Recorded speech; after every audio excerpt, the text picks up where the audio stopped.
Screen पर आपको कई वेबसाइट्स की हेडलाइन दिख रही होगी, अलग अलग वेबसाइट्स की हेडलाइन।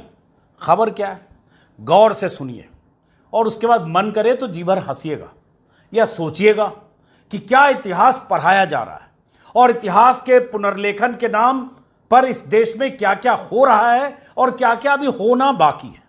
तो ये आज की वेबसाइट की हेडलाइंस हैं। जेल में बुलबुल आते, सावरकर पंखों पर बैठकर उड़ जाते। कर्नाटक की 8वीं क्लास के पुस्तक में जुड़ा नया अध्याय। दूसरी हेडलाइन, चिड़िया के पंख पर बैठकर अपनी जन्मभूमि को देखने जाया करते थे सावरकर। ये दूसरी हेडलाइन दूसरी वेबसाइट की। फिर एक हेडलाइन, बुलबुल के पंख पर बैठकर उड़ान भरते थे वीर सावरकर। एक और हेडलाइन, कर्नाटक की स्कूली किताब से जुड़ा नया अध्याय। एक और हेडलाइन, चिड़िया के पंख पर बैठकर अपनी जन्मभूमि को देखने जाते थे सावरकर। एक और हेडलाइन, चिड़िया के पंखों पर उड़ान भरते थे सावरकर। बुलबुल के पंख पर बैठकर जन्मभूमि के दर्शन करने जाते थे सावरकर।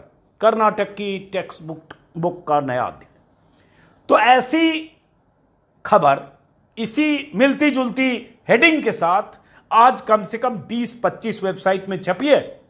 अंग्रेजी में देखेंगे और दिलचस्प है, हिंदी में भी काफी दिलचस्प है। अब जरा सोचिए और दिमाग पर जोर डालकर समझिए क्या खबर है।